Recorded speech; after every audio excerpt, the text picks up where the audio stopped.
GNDS academy ਦੇ ਵਿੱਚ ਤੁਹਾਡਾ ਸਵਾਗਤ ਕੀਤਾ ਜਾਂਦਾ ਹੈ। ਆਪਾਂ ਵਰਲਡ ਹਿਸਟਰੀ ਸ਼ੁਰੂ ਕਰ ਚੁੱਕੇ ਹਾਂ। ਇਸ ਦੀ ਜਿਹੜੀ ਹੈਗੀ ਹੈ ਫਸਟ ਵੀਡੀਓ ਉਹ ਤੁਸੀਂ ਜਿਹੜਾ ਹੈਗਾ ਪਲੇਲਿਸਟ ਦੇ ਵਿੱਚ ਜਾ ਕੇ ਦੇਖ ਸਕਦੇ ਹੋ ਜਾਂ ਉੱਪਰ ਸੁਜੈਸ਼ਨ ਬਾਕਸ ਦੇ ਵਿੱਚ ਜਾ ਕੇ ਦੇਖ ਸਕਦੇ ਹੋ। ਸੋ ਆਪਾਂ ਬਿਨਾਂ ਕਿਸੇ ਦੇਰੀ ਸ਼ੁਰੂ ਕਰਦੇ ਹਾਂ ਆਪਣਾ ਅੱਜ ਦਾ ਟੌਪਿਕ, ਜਿਸ ਦਾ ਨਾਮ ਹੈ ਜੀ ਧਰਮ ਸੁਧਾਰ ਅੰਦੋਲਨ। ਧਰਮ ਸੁਧਾਰ ਅੰਦੋਲਨ ਦਾ ਮਤਲਬ ਜਿਹੜਾ ਹੈਗਾ ਤੁਸੀਂ ਇੱਥੋਂ ਹੀ ਆਈਡੀਆ ਲਾ ਸਕਦੇ ਹੋ ਕਿ ਧਰਮਾਂ ਦੇ ਵਿੱਚ ਜਦੋਂ ਕੋਈ ਗਿਰਾਵਟ ਆਉਂਦੀ ਹੈ ਤਾਂ ਉਦੋਂ ਇਸ ਤਰ੍ਹਾਂ ਦੇ ਅੰਦੋਲਨ ਜਿਹੜੇ ਹੈਗੇ ਆ ਦੁਨੀਆ ਦੇ ਹਰ ਖਿੱਤੇ ਦੇ ਵਿੱਚ ਜਿੱਥੇ ਧਰਮ ਦਾ ਪ੍ਰਭਾਵ ਹੈ ਉੱਥੇ ਜ਼ਰੂਰ ਚੱਲਦੇ ਆ। ਸੋ ਇਸੇ ਤਰ੍ਹਾਂ ਹੀ ਜਿਹੜਾ ਹੈਗਾ ਪੁਰਾਤਨ ਕਾਲ ਦੇ ਵਿੱਚ ਜਿਹੜਾ ਆਪਾਂ ਹੈਗੇ ਆ ਧਰਮ ਕਿਵੇਂ ਡਿਵੈਲਪ ਹੁੰਦੇ, ਕਿਵੇਂ ਧਰਮ ਜਿਹੜੇ ਹੈਗੇ ਅੱਗੇ ਜਾਂਦੇ ਆ, ਕਿਵੇਂ ਫਿਰ ਉਹਦੇ ਵਿੱਚ ਬੁਰਾਈਆਂ ਆਉਂਦੀਆਂ, ਕਿਵੇਂ ਉਹ ਬੁਰਾਈਆਂ ਨੂੰ ਸੁਧਾਰਿਆ ਜਾਂਦਾ ਹੈ, ਕਿਵੇਂ ਫਿਰ ਸਮਾਜ ਸੁਧਾਰਕ ਪੈਦਾ ਹੁੰਦੇ ਆ ਜਾਂ ਧਰਮ ਸੁਧਾਰਕ ਪੈਦਾ ਹੁੰਦੇ ਆ, ਆਪਾਂ ਇਹ ਟੋਟਲੀ ਜਾਣਦੇ ਹਾਂ। ਸਾਰੀ ਦੁਨੀਆ ਦੇ ਵਿੱਚ ਇਹ ਇੱਕ ਜਿਹੜਾ ਹੈਗਾ ਸਮਾਜਿਕ ਪ੍ਰੋਸੈਸ ਹੈ। ਸੋ ਇਸੇ ਤਰ੍ਹਾਂ ਹੀ ਆਪਾਂ ਜਿਹੜਾ ਹੈਗਾ ਇਹ ਧਰਮ ਸੁਧਾਰ ਅੰਦੋਲਨ ਵਰਲਡ ਲੈਵਲ 'ਤੇ ਜਿਹੜਾ ਕਰਦੇ ਹਾਂ, ਜਿਹੜਾ ਕਿ ਈਸਾਈ ਧਰਮ ਦੇ ਵਿੱਚ ਸ਼ੁਰੂ ਹੋਇਆ, ਜਿਸ ਨੇ ਜਿਹੜਾ ਹੈਗਾ ਪੂਰਾ ਵਰਲਡ ਆ ਜਿਹੜਾ ਉਸ ਦੀ ਥਿਊਰੀ ਨੂੰ ਬਦਲਿਆ। ਵਰਲਡ ਦੇ ਵਿੱਚ ਜਿਹੜੀ ਈਸਾਈ ਮਤ ਜਿਹੜਾ ਸੀਗਾ ਬਹੁਤ ਜ਼ਿਆਦਾ ਦੇਸ਼ਾਂ ਦੇ ਵਿੱਚ ਫੈਲਿਆ ਹੋਇਆ, ਉਸ ਦੇ ਵਿੱਚ ਜਿਹੜੀਆਂ ਬੁਰਾਈਆਂ ਆ ਗਈਆਂ ਉਹਨੂੰ ਕਿਵੇਂ ਚੈਲੰਜ ਕੀਤਾ ਅਤੇ ਕਿਵੇਂ ਉਹਦਾ ਅੱਗੇ ਜਾ ਕੇ ਵਰਲਡ ਪੱਧਰ 'ਤੇ ਸੰਸਾਰਕ ਪੱਧਰ 'ਤੇ ਪ੍ਰਭਾਵ ਪਿਆ, ਉਹ ਜਾਣਕਾਰੀ ਆਪਾਂ ਇਸ ਦੇ ਵਿੱਚ ਹਾਸਲ ਕਰਾਂਗੇ। ਸੋ ਦੇਖੋ, ਸਭ ਤੋਂ ਪਹਿਲਾਂ ਕੀ ਹੈ ਜੀ, ਚਰਚ ਦੀਆਂ ਬੁਰਾਈਆਂ ਕਾਰਨ ਈਸਾਈ ਮਤ ਹੈ ਜਿਹੜਾ ਉਹ ਦੋ ਵਰਗਾਂ ਦੇ ਵਿੱਚ ਵੰਡਿਆ ਗਿਆ ਸੀ। ਚਰਚ ਦੀਆਂ ਬੁਰਾਈਆਂ ਕਾਰਨ ਬਾਈਬਲ ਅਨੁਸਾਰ ਸਿਧਾਂਤਕ ਤੌਰ 'ਤੇ ਜਿਹੜੇ ਪਰਪੱਕ ਲੋਕ ਸੀਗੇ, ਠੀਕ ਹੈ ਜੀ।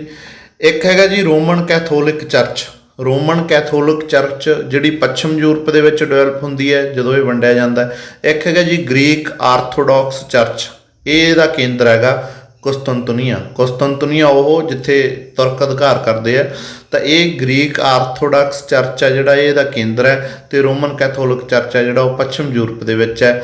ਅੱਗੇ ਹੈਗਾ ਜੀ ਸਾਡਾ ਜਿਹੜੇ ਉਦੇਸ਼ ਕੀ ਸੀ ਇਹਨਾਂ ਦਾ ਮੇਨ ਉਦੇਸ਼ ਇਹ ਸੀਗਾ ਜੀ ਕਿ ਜਿਹੜੇ ਪੋਪ ਹੈ, ਭਾਵ ਇੱਕ ਤਰ੍ਹਾਂ ਦੇ ਮੁਖੀ ਹੈਗੇ ਚਰਚ ਦੇ, ਉਹਨਾਂ ਦੇ ਅਧਿਕਾਰਾਂ 'ਤੇ ਰੋਕ ਲਾਈ ਜਾਵੇ, ਉਹਨਾਂ ਦੇ ਅਧਿਕਾਰਾਂ ਨੂੰ ਸੀਮਿਤ ਕੀਤਾ ਜਾਵੇ, ਕਿਉਂਕਿ ਉਹ ਬਹੁਤ ਜ਼ਿਆਦਾ ਅਧਿਕਾਰ ਸੀ ਅਤੇ ਉਹਨਾਂ ਦੀ ਉਹ ਦੁਰਵਰਤੋਂ ਕਰਦੇ ਸੀਗੇ। ਇੱਥੋਂ ਤੱਕ ਕਿ ਰਾਜੇ ਨੂੰ ਜਿਹੜਾ ਹੈਗਾ ਕਿੰਗ ਦੀਆਂ ਪਾਵਰਸ ਵੀ ਭਾਵ ਉਹਨਾਂ ਦੇ ਹੱਥਾਂ ਦੇ ਵਿੱਚ ਹੀ ਸੀ। ਉਹ ਜਿਹਨੂੰ ਚਾਹੁੰਦੇ ਸੀਗੇ ਜਿਹੜਾ ਹੈਗਾ ਜਿਵੇਂ ਚਾਹੁੰਦੇ ਸੀਗੇ ਰਾਜਨੀਤੀ ਨੂੰ ਚਲਾਉਂਦੇ ਸੀ।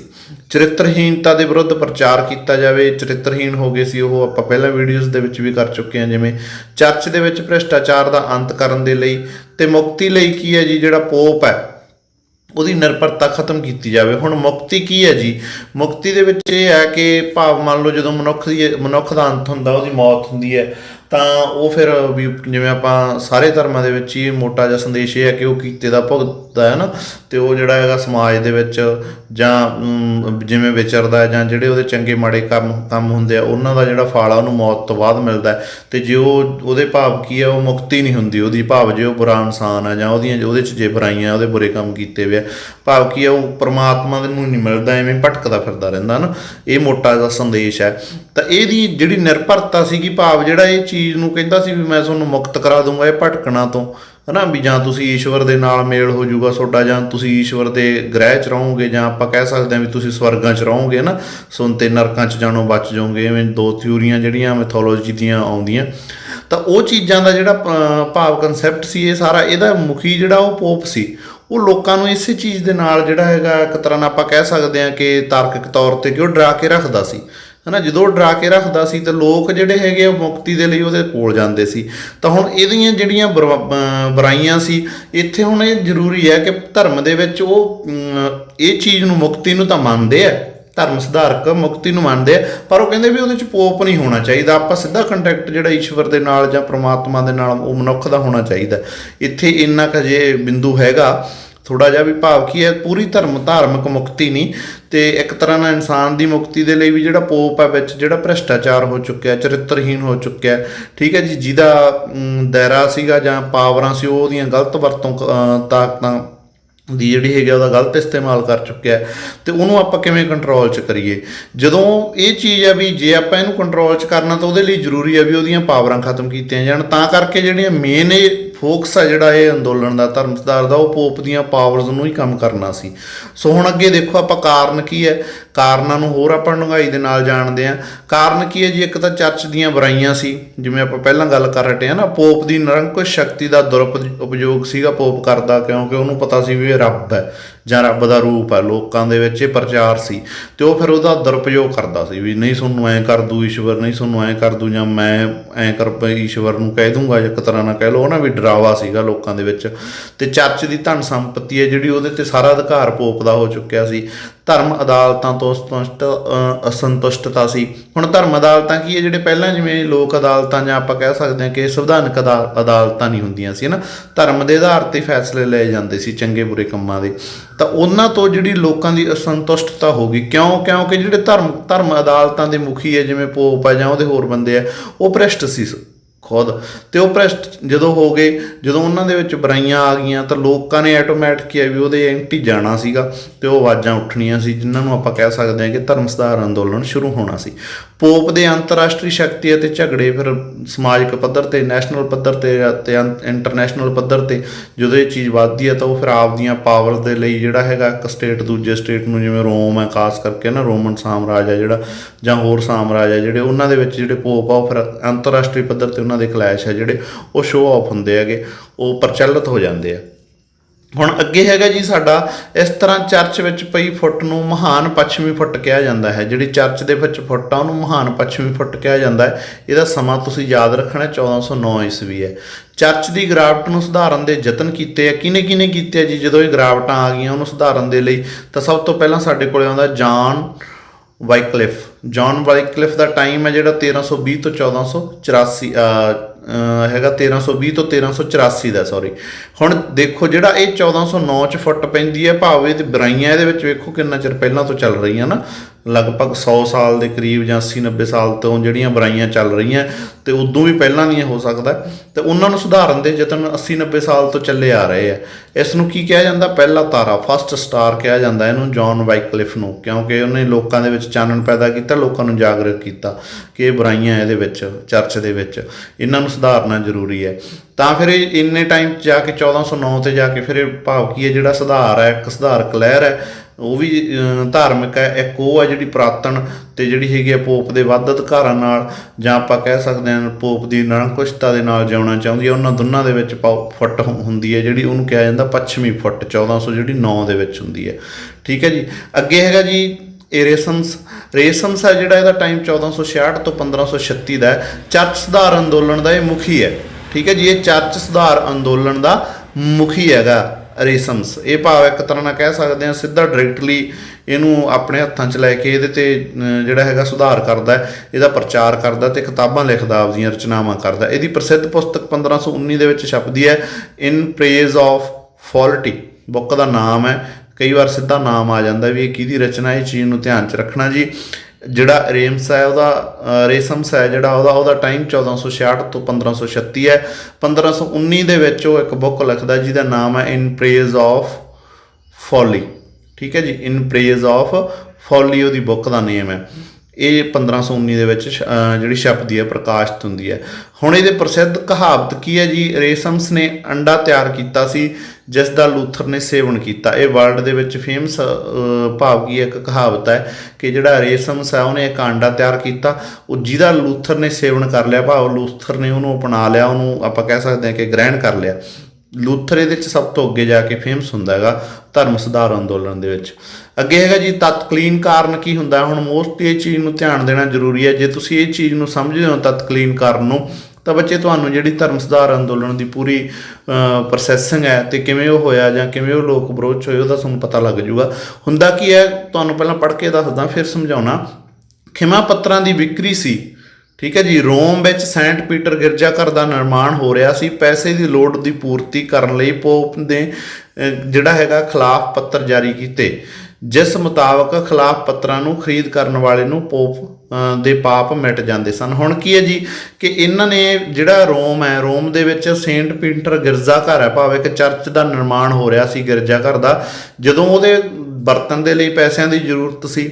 ਤਾਂ ਉੱਥੋਂ ਦੇ ਪੋਪ ਨੇ ਕੀ ਕੀਤਾ, ਇੱਕ ਉੱਥੋਂ ਦੇ ਪੋਪ ਨੇ ਸਿਸਟਮ ਬਣਾਇਆ ਕਿ ਇੱਕ ਖਿਮਾ ਪੱਤਰ ਜਾਰੀ ਕਰੂੰਗਾ। ਭਾਵ ਪੋਪ ਨੇ ਕਿਹਾ ਕਿ ਸਾਡੇ ਦੁਆਰਾ ਜਿਹੜਾ ਜਾਂ ਪੋਪ ਦੁਆਰਾ ਖਿਮਾ ਪੱਤਰ ਜਾਰੀ ਕਰੇ ਜਾਣਗੇ, ਜਿਹੜਾ ਉਹ ਖਿਮਾ ਪੱਤਰਾਂ ਨੂੰ ਖਰੀਦੇਗਾ ਤੇ ਭਰੇਗਾ ਉਹਦੇ ਜਿਹੜੇ ਪਾਪ ਆ ਉਹ ਮਿਟ ਜਾਣਗੇ। ਉਹਦੇ ਲਈ ਜਿਵੇਂ ਭਾਵ ਪੈਸਾ ਦੇਵੇਗਾ ਕਿਉਂਕਿ ਉਹਦੇ ਨਾਲ ਆਮਦਨ ਹੋਵੇਗੀ, ਤਾਂ ਉਹਦੇ ਜਿਹੜੇ ਪਾਪ ਹੈ ਉਹ ਮਿਟ ਜਾਣਗੇ। ਜਦੋਂ ਇਹਦੇ ਜਿਹੜਾ ਹੈਗਾ ਪੋਪ ਨੇ ਖਿਲਾਫ ਪੱਤਰ ਜਾਰੀ ਕੀਤਾ, ਠੀਕ ਹੈ, ਇਹਦੀ ਭਾਵੇਂ ਖਿਮਾ ਪੱਤਰਾਂ ਦੀ ਜਿਹੜੀ ਵਿਕਰੀ ਦੇ ਲਈ ਖਿਲਾਫ ਪੱਤਰ ਜਾਰੀ ਕੀਤਾ ਵੀ ਭਾਵ ਤੁਹਾਨੂੰ ਵੀ ਜੇ ਭਾਈ ਤੁਹਾਨੂੰ ਈਸਾਈ ਧਰਮ 'ਚ ਰਹਿਣਾ ਹੈ ਜਾਂ ਤੁਹਾਨੂੰ ਇਹ ਧਰਮ ਦੇ ਮੁਤਾਬਕ ਚੱਲਣਾ ਹੈ ਤੇ ਤੁਹਾਨੂੰ ਪਾਪ ਮਿਟਾਉਣ ਦੇ ਲਈ ਖਿਮਾ ਪੱਤਰ ਖਰੀਦਣੇ ਪੈਣਗੇ, ਇਹਨਾਂ ਨੂੰ ਵੇਚੋ।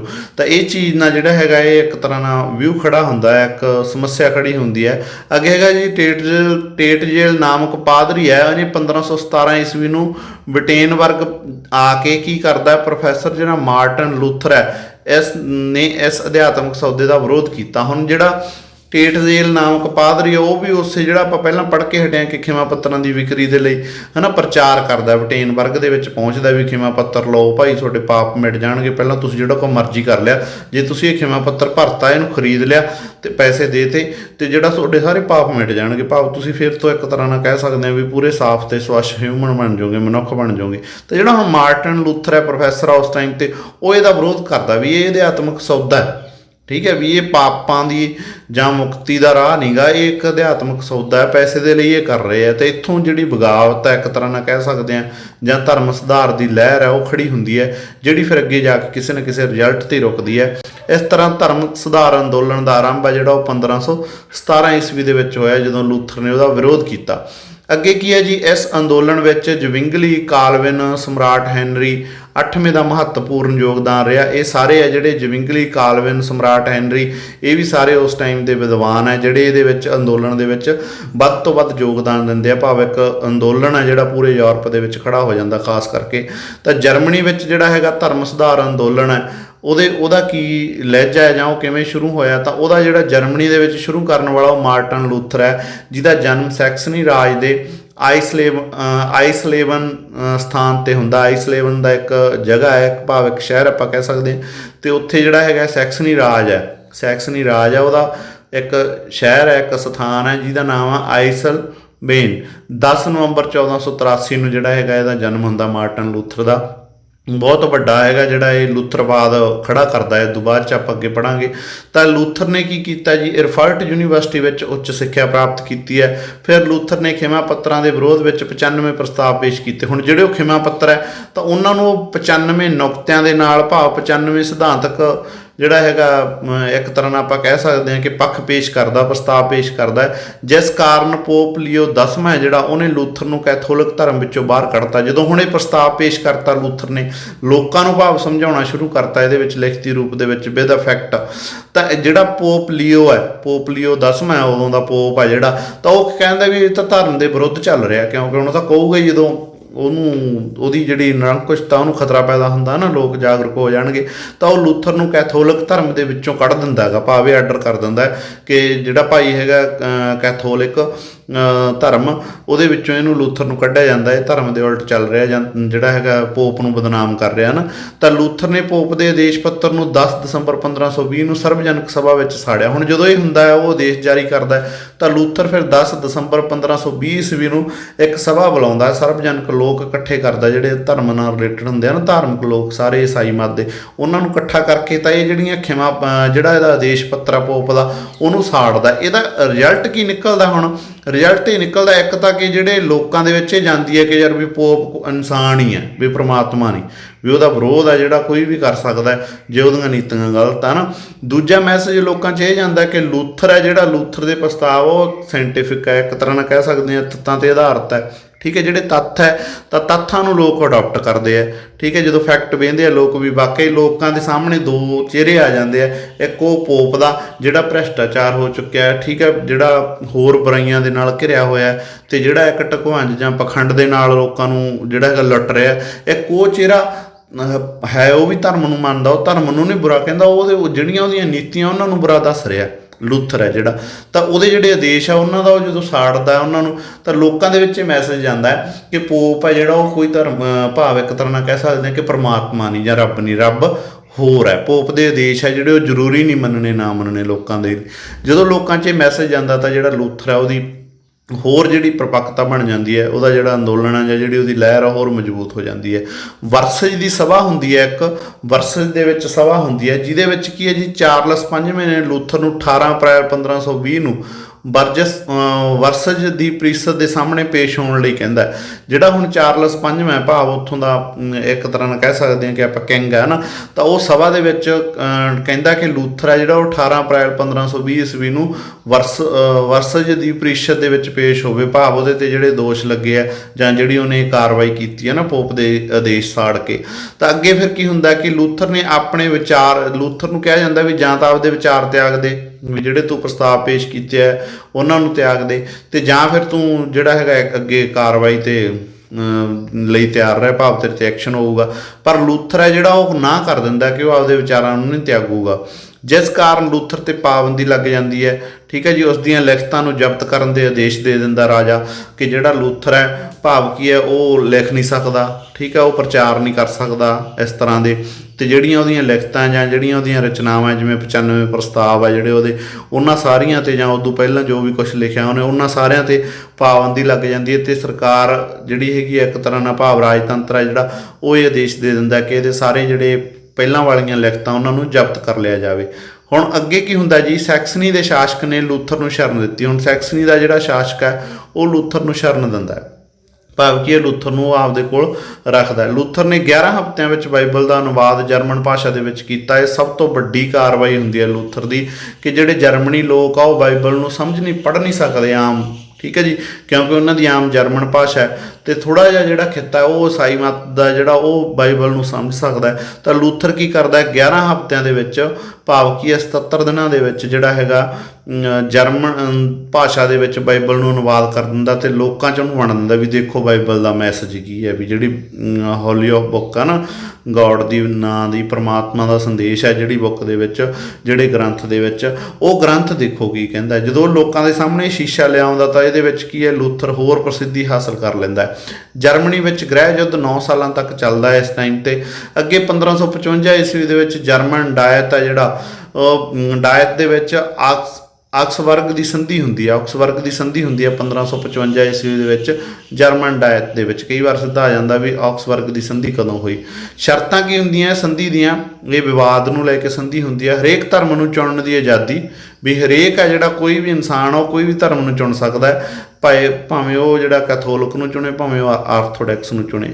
ਪ੍ਰੋਟੈਸਟਾਂ ਜਿਹੜੇ ਪ੍ਰੋਟੈਸਟੈਂਟ ਹੈ, ਠੀਕ ਹੈ ਜੀ, ਪਾਦਰੀ ਹੈ ਜਿਹੜੇ ਆਪਾਂ ਕਹਿ ਸਕਦੇ ਹਾਂ, ਉਹਨਾਂ ਦੇ ਅਧਿਕਾਰ ਹੇਠ ਜਾਇਦਾਦ ਤੇ ਉਹਨਾਂ ਦਾ ਅਧਿਕਾਰ, ਠੀਕ ਹੈ ਜੀ, ਭਾਵ ਕਿ ਉਹਨਾਂ ਦਾ ਅਧਿਕਾਰ ਮੰਨਿਆ ਜਾਊਗਾ। ਲੂਥਰ ਨੂੰ ਮਾਨਤਾ ਦਿੱਤੀ ਜਾਂਦੀ ਹੈ, ਲੂਥਰ ਦੇ ਜਿਹੜੇ ਸਿਧਾਂਤ ਹੈ ਜਾਂ ਲੂਥਰ ਦੀ ਜਿਹੜੀ ਗਤੀਵਿਧੀ ਹੈ ਉਹਨੂੰ ਮਾਨਤਾ ਦਿੱਤੀ ਜਾਂਦੀ ਹੈ, ਭਾਵ ਇੱਕ ਲੂਥਰਵਾਦ ਆਈਡੀਓਲੋਜੀ ਜਿਹੜੀ ਹੈਗੀ ਉਹ ਖੜੀ ਹੋ ਜਾਂਦੀ ਹੈ, ਉਹਨੂੰ ਮਾਨਤਾ ਦੇ ਦਿੰਦੇ ਆ ਵੀ ਭਾਈ ਚਾਹੇ ਤਾਂ ਲੂਥਰ ਨੂੰ ਮੰਨ ਲਓ ਚਾਹੇ ਪਹਿਲਾਂ ਵਾਲੇ ਪੋਪ ਨੂੰ ਮੰਨ ਲਓ, ਠੀਕ ਹੈ, ਤੁਹਾਨੂੰ ਲੋਕਾਂ ਨੂੰ ਖੁੱਲ੍ਹੀ ਛੁੱਟੀ ਦਿੱਤੀ ਜਾਂਦੀ ਹੈ ਵੀ ਜਿਹੜਾ ਚੰਗਾ ਲੱਗਦਾ ਉਹਨੂੰ ਮੰਨੋ ਤੁਸੀਂ। ਅੱਗੇ ਹੈਗਾ ਜੀ, ਕੈਥੋਲਿਕ ਦੇ ਲੂਥਰਵਾਦੀਆਂ ਨੂੰ ਧਰਮ ਛੱਡਣ ਲਈ ਮਜਬੂਰ ਨਹੀਂ ਕੀਤਾ ਜਾਵੇਗਾ। ਹੁਣ ਇੱਥੇ ਬੰਦਸ਼ ਲਾਈ ਜਾਂਦੀ ਹੈ ਕਿ ਜਿਹੜੇ ਕੈਥੋਲਿਕ ਦੇ ਲੂਥਰਵਾਦੀ ਲੋਕ ਹੈ ਉਹਨਾਂ ਨੂੰ ਧਰਮ ਛੱਡਣ ਦੇ ਲਈ ਕੋਈ ਵੀ ਮਜਬੂਰ ਨਹੀਂ ਕਰੂਗਾ। ਅੱਗੇ ਹੈਗਾ ਜੀ, ਕੈਥੋਲਿਕ ਦੇ ਧਰਮ ਛੱਡਣ ਤੇ ਜਿਹੜਾ ਹੈਗਾ ਪਦਵੀ ਦਾ ਅਧਿਕਾਰ, ਕੈਥੋਲਿਕ ਦੇ ਧਰਮ ਛੱਡਣ ਤੇ ਜਿਹੜਾ ਹੈਗਾ ਉਹਨੂੰ ਪਦਵੀ ਦਾ ਅਧਿਕਾਰ ਹੈ ਤੇ ਸ਼ਕਤੀਆਂ ਦਾ ਤਿਆਗ ਜ਼ਰੂਰੀ ਹੈ। ਆਕਸਬਰਗ ਦੀ ਸੰਧੀ ਦੁਆਰਾ ਲੂਥਰਵਾਦ ਜਿਹੜਾ ਹੈਗਾ, ਜਿਹਨੂੰ ਕਹਿੰਦੇ ਆਪਾਂ ਪ੍ਰੋਟੈਸਟੈਂਟ, ਉਹ ਨੂੰ ਈਸਾਈ ਧਰਮ ਦੀ ਸ਼ਾਖਾ ਵਜੋਂ ਮਾਨਤਾ ਮਿਲ ਜਾਂਦੀ ਹੈ ਕਿ ਇੱਕ ਉਹਦੀ ਸ਼ਾਖਾ ਹੈ, ਉਹਦੇ ਵਿੱਚੋਂ ਨਿਕਲਿਆ ਈਸਾਈ ਧਰਮ ਦੇ ਵਿੱਚੋਂ ਲੂਥਰਵਾਦ ਜਾਂ ਪ੍ਰੋਟੈਸਟੈਂਟ, ਠੀਕ ਹੈ ਜੀ। ਭਾਵ ਕੀ ਹੈ ਕਿ ਇੱਕ ਤਰ੍ਹਾਂ ਨਾਲ ਉਹਨੂੰ ਪ੍ਰਚਾਰ ਦਾ ਤੇ ਜਿਹੜਾ ਹੈਗਾ ਉਹ ਕਾਨੂੰਨੀ ਤੌਰ 'ਤੇ ਉਹਨੂੰ ਮਨਜ਼ੂਰੀਆਂ ਮਿਲ ਜਾਂਦੀਆਂ। ਸਥਾਈ ਦੇਣ ਕੀ ਹੈ ਜੀ, ਬਾਈਬਲ ਦਾ ਜਰਮਨੀ ਭਾਸ਼ਾ ਦੇ ਵਿੱਚ ਅਨੁਵਾਦ ਕਰਦਾ ਲੂਥਰ, ਜਿਹੜਾ ਬਹੁਤ ਹੀ ਵੱਡਾ ਯੋਗਦਾਨ ਹੈ। ਅੱਗੇ ਹੈਗਾ ਜੀ, ਸਵਿਟਜ਼ਰਲੈਂਡ ਵਿੱਚ ਧਰਮ ਸੁਧਾਰ ਅੰਦੋਲਨ ਚੱਲਦਾ। ਇੱਥੇ ਇਹਦਾ ਸ਼ੁਰੂਆਤ ਕਰਨ ਵਾਲਾ ਹੈਗਾ ਜੀ ਜਵਿੰਗਲੀ। ਟਾਈਮ ਹੈਗਾ 1484 ਤੋਂ 1531। ਜਵਿੰਗਲੀ ਦਾ ਜਨਮ 1 ਜਨਵਰੀ 1484 ਈਸਵੀ ਨੂੰ ਹੁੰਦਾ ਹੈ। ਜਵਿੰਗਲੀ ਨੂੰ ਜਿਹੜਾ ਹੈਗਾ ਪੁਨਰ ਜਾਗਰਣ ਦਾ ਪੁੱਤਰ ਕਿਹਾ ਜਾਂਦਾ, ਠੀਕ ਹੈ ਜੀ, ਪੁਨਰ ਜਾਗਰਣ ਦਾ ਪੁੱਤਰ ਹੈ। ਕੌਣ ਆ ਉਹ? ਜਵਿੰਗਲੀ। ਪਿਤਾ ਕੌਣ ਆ ਉਹ ਯਾਦ ਰੱਖੋ ਤੇ ਪਿਛਲੀ ਵੀਡੀਓ ਦੇਖ ਲਓ ਜੇ ਨਹੀਂ ਕੀਤਾ। ਨੋਟਸਾਂ ਦੀ ਪ੍ਰਾਪਤੀ ਦੇ ਲਈ ਸਾਨੂੰ ਤੁਸੀਂ WhatsApp ਤੇ ਲਾਸਟ ਦੇ ਵਿੱਚ ਤੁਹਾਨੂੰ ਦਿੱਤਾ ਜਾਊਗਾ ਨੰਬਰ, ਉੱਥੇ ਮੈਸੇਜ ਕਰ ਸਕਦੇ ਹੋ।